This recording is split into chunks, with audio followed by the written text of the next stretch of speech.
네, AMR 물류 자동화 시스템 팀 물류왕 김탁규 발표를 맡게 된 유겸희 최강은 이재혁이라고 합니다. 네, 발표하기 앞서서 저희가 직접 제작한 로봇을 조금 제공해 드리면서 네, 구경하시라고 드리는데 그 오른쪽에 있는 게 원본, 네, 왼쪽에 있는 게 뭐라는 거. 그래서 지금 보시면 로봇에 왜 지게가 달려 있지라는 생각을 하실 수 있는데 발표를 통해 그 이유를 밝히도록 하겠습니다. 네, 오늘 발표는 프로젝트 소개로 시작해서 프로젝트 설계, 그리고 저희가 사용한 주요 기술들, 그리고 저희의 업무 할당 시스템, 그리고 프로젝트 시험과 결론을 마지막으로 발표를 마무리하도록 하겠습니다. 우선 프로젝트 소개입니다. 왜 물류 창고냐? 라는 질문을 하실 수 있는데요. 저희 팀원들이 물류 창고 아르바이트를 하면서 여러 불편함들을 느꼈었고, 저 역시 이제 아버지가 운영하시는 스마트 팩토리에서 조금 도와드리면서 이런 결함들이 존재한다.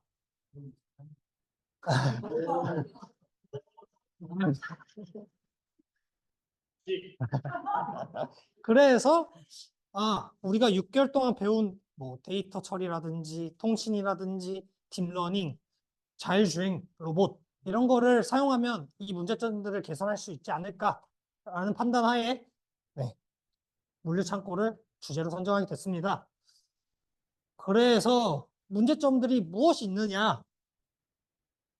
네, 인력 의존성 및 비효율적 물류 시스템, 높은 업무 강도, 비효율적인 공간 활용, 자동화 시스템 부족, 그리고 데이터 관리 시스템 부족 등의 문제들이 있습니다. 그러면 우리가 이런 문제들을 어떻게 해결할 수 있을까? 자, 죄송합니다. AMR 지게차를 도입해서 자동화 시스템을 구축하고 노동 강도를 감소시켜 안전사고를 예방하자. 관제 시스템을 구축해서 실시간 데이터를 관리하고 재고 관리 및 주문 처리 속도를 개선해보자. 그리고 마지막으로 효율적인 맵 설계를 통해 공간 배치와 작업 동선을 최적화해보자라는 목표를 세우게 됐습니다. 그래서 저희가 스마트 물류센터 현행 시스템을 조사한 결과 이러한 키워드들이 나왔는데요. 저희는 이 중에서 이 5가지에 집중하기로 했습니다. 다음 페이지에서 더 자세히 설명할 테니 안 읽으셔도 됩니다. 자, 스마트 물류센터 현행 시스템과 저희 물류와 김탁규 센터 시스템 어떻게 해야 저희가 이제 저희 프로젝트를 상세하게 구현할 수 있을까를 생각해 보았을 때 저희는 지게형 로봇을 기반으로 모든 상품들을 피킹할 예정이고 똑같진 않지만 뭐 슬레임 방식의 주행을 할 것이고 그리고 로스2 환경에서 주행을 제어하고 도메인 브릿지를 사용해서 다중 로봇을 제어하자. 그리고 마지막으로 GUI를 통해서 전체 물류 시스템을 관제해보자 라는 상세 구현 계획을 수립하였습니다. 자, 프로젝트 설계로 넘어가겠습니다. 저희가 사용한 저희 개발 환경인데 여기서 중심적으로 봐야 될 거는 우분투 환경에서 로스2를 사용해 이런 라이브러리를 통해 자율주행을 할 수 있었다라는 것이고요. 어, 이제 실제 설계하기 앞서서 저희가 반대로 물류창고 대표자는 어떤 기능들을 원할까라는 그 마인드를 탑재하고 한번 기능 리스트를 작성해 봤는데 큰 카테고리로는 자동 관리, 로봇, 관제, 주문 이렇게 있습니다. 자동 관리 같은 경우에는 상품 자동 입출고, 물류센터 재고 관리, 팔레트 자동 수거가 되겠고요. 로봇 기능은 로봇 자율 업무 할당, 로봇 자동 충전, 직업 병렬 처리, 그리고 충돌 방지 기능이 있겠고요. 관제 같은 경우에는 스케줄을 실시간으로 모니터링하고 로봇 정보를 관리하고 로봇의 위치를 실시간으로 추적하고 상품 주문을 관리하는 기능이 있겠고 마지막으로 이 주문 같은 경우에는 그 물류창고 대표자도 아니죠. 이 시스템을 사용하는 소비자들 이 사람들이 상품을 주문하고 취소할 수 있어야 되며 자기가 주문한 거에 대한 주문 상태를 열람할 수 있어야 됩니다. 그래서 이 기능 리스트를 가지고 시스템 아키텍처를 좀 상세하게 작성을 해봤는데, 우선 저희는 총 3대의 PC를 사용합니다. 서버, 클라이언트, 사용자죠. 그리고 아래는 로봇입니다. 서버 PC 같은 경우에는 네트워크 매니저를 통해서 업무 할당을 관리하고요. 그와 동시에 관제를 위한 데이터도 이 GUI에 실시간으로 업데이트를 합니다. 자, 옆에 있는 사용자 PC 같은 경우에는 실시간으로 주문을 받고 이 친구 역시 네트워크 매니저를 통해 실시간으로 서버와 데이터를 주고받고요. 밑에 있는 로봇 같은 경우에도 역시 네트워크 매니저를 통해 통신을 하고 어, 로봇 컨트롤을 통해서 이제 할당받은 업무에 따라 어떤 상세 기능들이 작동합니다. 상세 기능들은 뒤에 더 자세하게 설명드리겠습니다. 자, 실제 구동 환경입니다. 저희가 구동하고자 하는 게 크게 2가지가 있었는데요. 입고 과정 같은 경우에는 입고장에 어, 입고가 준비가 된다면 바코드를 스캐너를 통해서 전산 등록을 하고 그러면 로봇이 자동으로 진열대에 진열을 하는 이런 과정이고요. 2번째, 출고 과정 같은 경우에는 주문이 들어온다면 그 주문 바탕으로 로봇과 사람이 협업하여 제품을 합니다. 이것도 뒤에 자세하게 나오고요. 그러면 제품이 완료됐다면 출고장으로 이동해 출고 준비가 완료된 상태가 됩니다. 자, 이 구동을 어떻게 효율적으로 할까 생각했을 때, 맵을 이렇게 설계하였고요. 실제 맵을 이렇게 환경을 구축하였습니다. 자세히 보시면 여기는 입고장, 노란색은 입고장, 초록색은 주차, 충전 구역이고요. 이 중심부에 있는 게 진열대, 그리고 아랫부분에 있는 게 출고, 그리고 여기 왼쪽 아래 빨간색은 빈 팔레트 수거장입니다. 다음으로는 다음으로는 하드웨어 설계입니다. 여기서 중심적으로 보시면 되는 게 저희가 지게형 로봇이기 때문에 여기 스텝 모터와 드라이버 모듈, LCD 모니터와 버튼 등을 기능을 추가했는데 우선은 이 지게차에 집중해서 설명해 드리도록 하겠습니다. 저희는 이 지게차 부품들을 3D 모델링 작업을 통해서 3D 프린터로 출력하여서 탑재를 했고요. 다만 좀 아쉬웠던 게 로봇 특성상 저희 모터가 이 앞부분에 달리지 못하고 뒷부분에 달려야 돼서 투웨이 풀리 형태로 여기서 당기면 저기서 앞에서도 당겨지게끔 하는 이제 직접적인 관여가 아닌 투웨이로 해가지고 네. 근데 이거는 로봇 특성상 어쩔 수 없었습니다. 네. 실제로 보시면 여기 올라가는 게 보이시고요. 이게 내려가는 거로 확인할 수 있습니다. 다음은 로봇 제어 인터페이스인데요. 상황이나 안전을 생각해서 고려해서 저희가 비상 버튼을 추가했고요. 어, 여기 팔로잉 버튼이랑 제품 완료 버튼도 있는데 이거는 뒤에 저희 시나리오 보시면 거기서 자세하게 설명드리도록 하겠습니다. 자, 마지막으로 하드웨어 설계. 네. 왼쪽에 보이시는 게 일반적인 팔레트입니다. 오른쪽 팔레트는 보신 적 없으시죠? 이게 왜 그러냐? 저희가 제품하는 과정에서 카트에 상품을 담아야 되는데 로봇이 카트를 이렇게 피킹할 수는 없더라고요. 그러면 카트랑 팔레트를 합치자는 아이디어를 내서 이렇게 사면이 막혀 있고 상품을 넣을 수 있는 그런 팔레트, 그런 출고용 팔레트를 제작하게 됐습니다.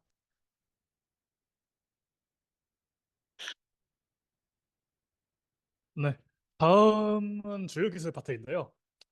주요 기술 저희가 자율주행을 가장 메인 주제로 잡고 있기 때문에 첫 번째는 일단 슬라임의 내비게이션부터 시작하겠습니다. 저희가 만들어진 맵을 기반으로 이제 내부의 툴박스를 사용해 가지고 맵 빌딩을 진행해 줬고요. 그리고 그렇게 저장된 맵을 토대로 저희가 맨 처음에는 내비게이션을 이제 투고 포즈 액션을 통해 가지고 이리저리 보내보려고 했어요. 그런데 여러 가지 문제가 발생하더라고요. 뭐 예를 들면 진열장에서 진열장 사이로 건너갈 때 이제 계속 저 안전구역에 걸려가지고 허우적된다던가 아니면 이제 로봇들끼리 서로 로봇들은 서로 라이더로 하긴 하잖아요. 근데 라이더 크기는 굉장히 작은데 로봇 크기는 크다 보니까 그 간격 차이 때문에 로봇들끼리 부딪히기도 하고 이런 문제가 발생하더라고요. 그래가지고 저희는 7x4짜리 그리드 맵을 형성했습니다. 각각의 이제 경유지 포인트들이고 저 점들이 그래가지고 이제 자기의 현재의 위치에서 목적지로 가는 포인트를 계속 확인해 가면서 가게 되었습니다. 그리고 이제 로봇은 자기가 현재 있는 경유지와 목표로 하고 있는 경유지 이 두 곳을 비활성화 시킵니다. 다른 로봇들에게.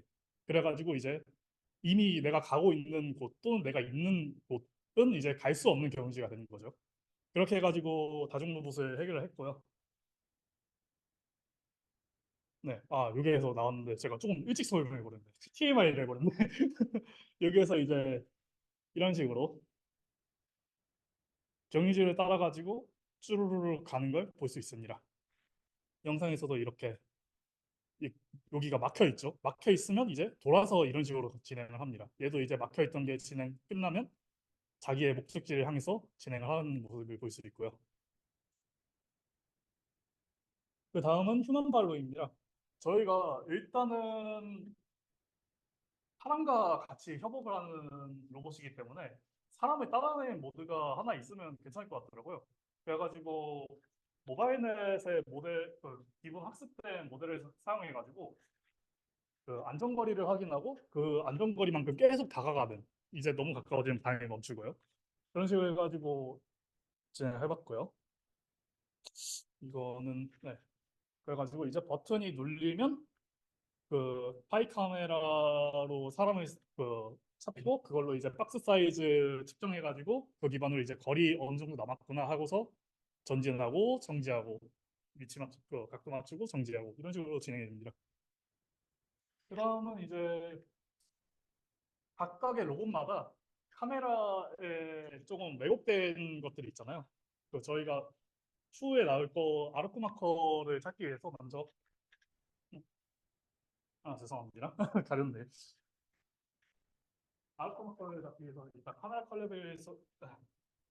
컬래버레이션을 진행하고 그 값을 이제 야멜 파일로 만들어가지고 각각의 로봇에 저장시켜 놓고서 환경 설정을 할 때 불러와가지고 그걸 사용하는 식으로 했습니다. 아르코 마커를 찾으면 그 이미지를 기반으로 아르코 마커의 위치, 그러니까 로봇에 대한 위치가 되겠죠. 카메라 이미지에 대한 그거랑 이제 각도 그 두 가지를 계산해가지고 정확한 위치로 전진해가지고 저렇게 팔레트를 들 수 있도록 설계를 했습니다. 다만 저희가 문제가 하나 있었던 게 이 로봇이 라이더에 좀 진동이 있어요. 진동이 있어가지고 카메라가 이미지가 계속 흔들려가지고 같이 계속 튀더라고요. 그래가지고 약간의 오차는 남아 있더라고요. 그거는 해결을 하셔야 돼서. 죄송합니다. 죄송합니다. 그래가지고 이 부분은 조금 아쉬운 점이긴 합니다. 그리고 다음으로 넘어가면 이제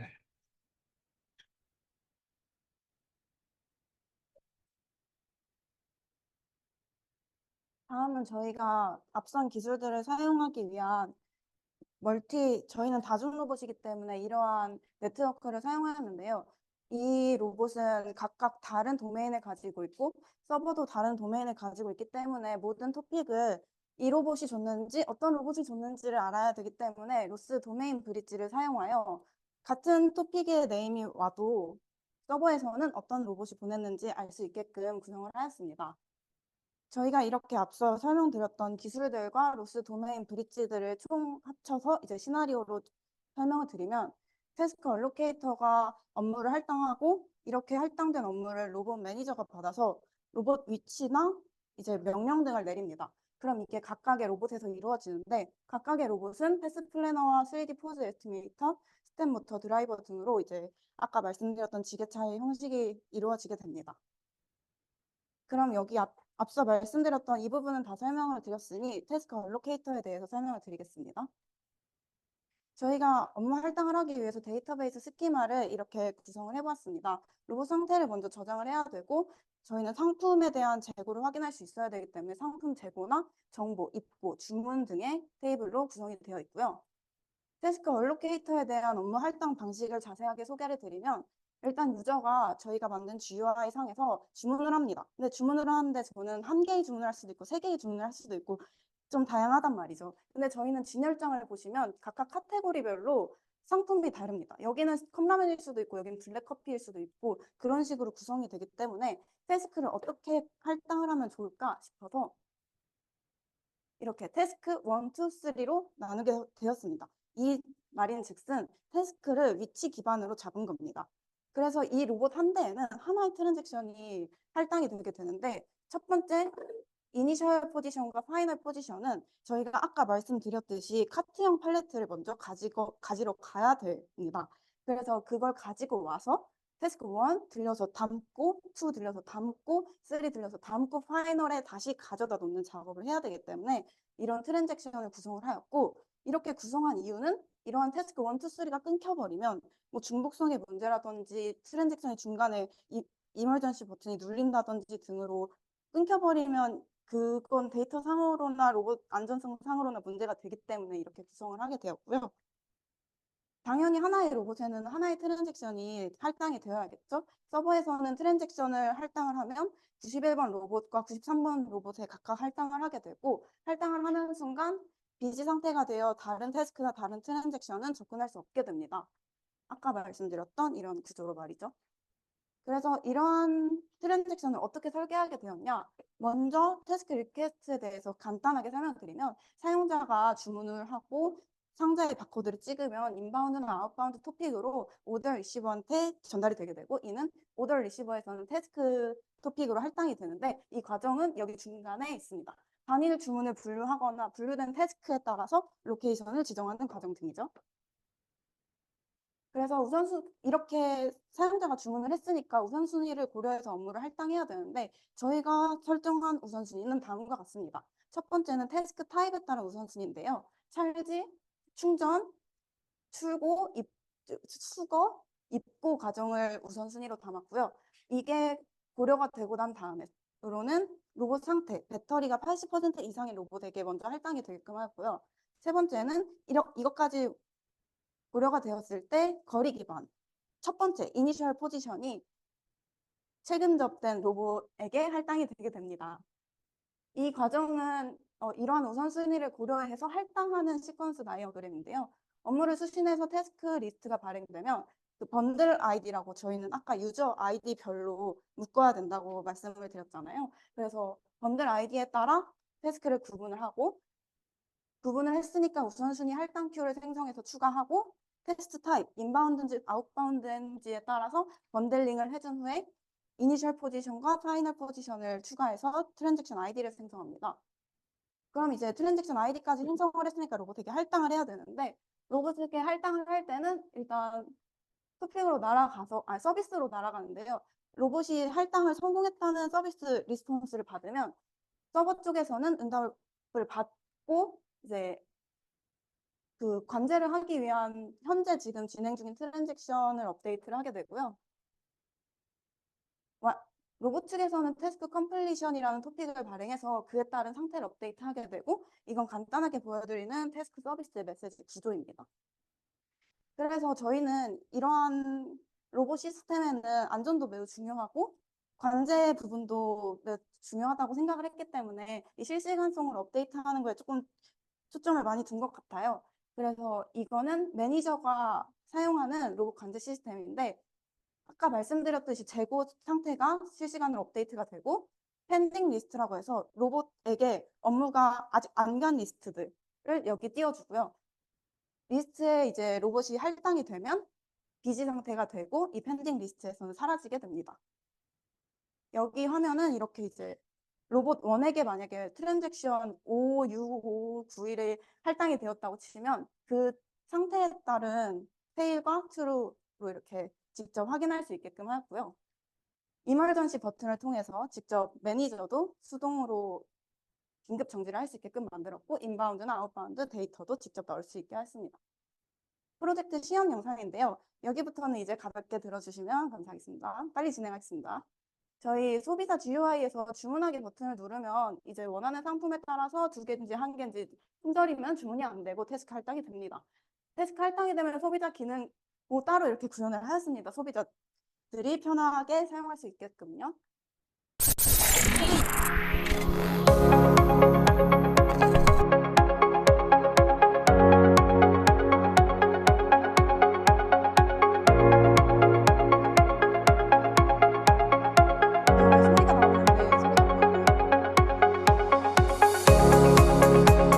소리가 안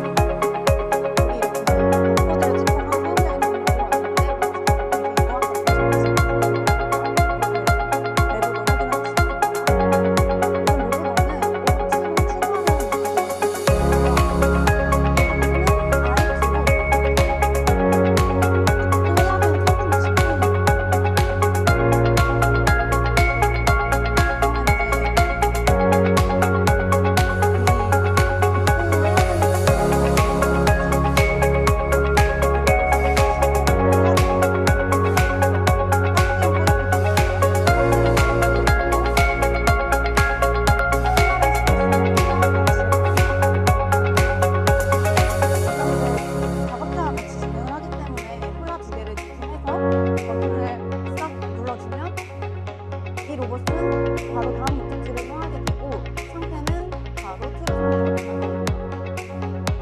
그리고 이 로봇을 아직도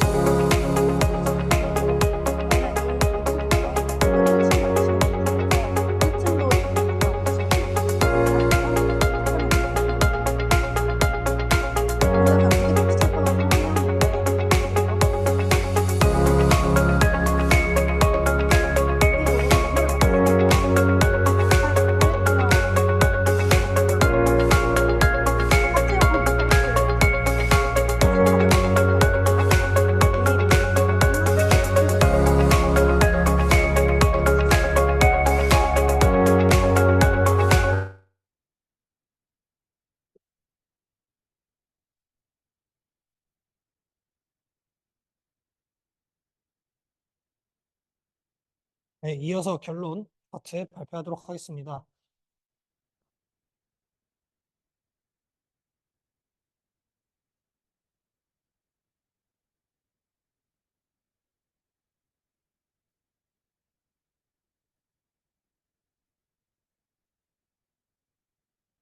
됐어요. 이렇게.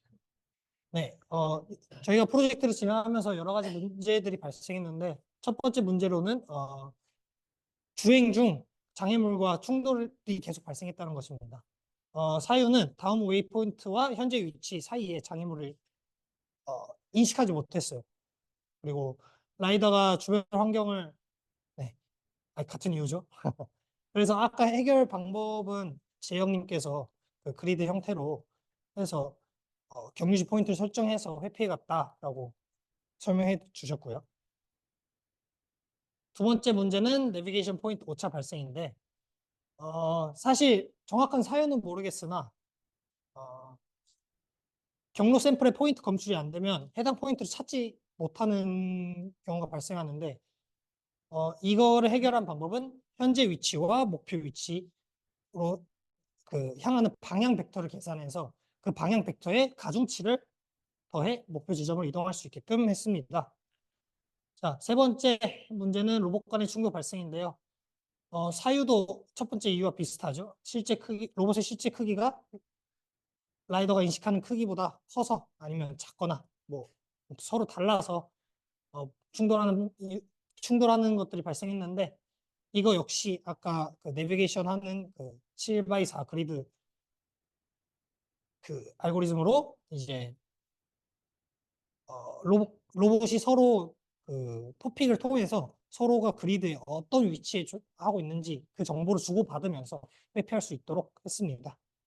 마지막 문제는 이제 아로코 마커 포즈 에스티메이션 오차 발생인데 아까 재영님께서 설명해 주셨죠. 카메라가 좀 흔들리면서 오차가 발생해서 이 피킹하는 작업이 수월하지 않았다. 그러나 저희가 옵세트 범위를 늘려주어서 움직임을 최소화했습니다. 또한 이 파란색 팔레트를 지금은 안 보이는데 흰색 팔레트로 변경해서 약간 하드웨어적인 부분도 좀 변경을 했고요.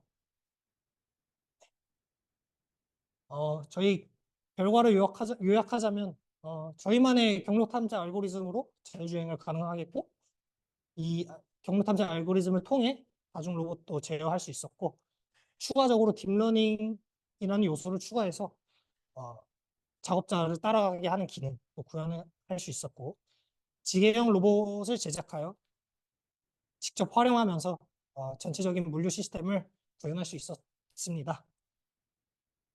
네, 마지막으로 저희는 지라나 컨플루언스 등을 사용해서 프로젝트 개발을 진행했고요. 로스2나 토픽 서비스 도구 이런 상세한 기술들을 사용했고 이런 것들을 통해서 저희는 자율주행 로봇 개발자로서 한 단계 성장하지 않았나라는 결론을 내릴 수 있었습니다. 마지막으로는 저희 팀원 소개입니다. 저기 용탁님, 저희 팀장이시죠? 로봇 시스템 통합과 제어, 아키텍처 및 알고리즘 설계 담당해 주셨고요. 동규님은 아르코 마커 내비게이션, 휴먼 팔로잉, 딥러닝적인 부분들 좀 집중적으로 해주셨고 저 같은 경우는 슬램과 GUI, 데이터베이스 이런 거에 좀 중심을 두었고 여기 옆에 계신 재영님도 슬램, 탐색 알고리즘, 다중 로봇 제어 등 담당하셨고 하림님도 슬랩 그리고 GUI 데이터베이스 구축 저랑 같이 하셨고요. 여기 가은님은 다중 로봇 태스크 처리, 통신 인터페이스 및 프로토콜 설계 이 부분을 담당해 주셨습니다. 네, 시간 내서 저희 발표 들어주신 모든 분들께 감사하다는 말씀 드리면서 발표 마무리하겠습니다. 감사합니다.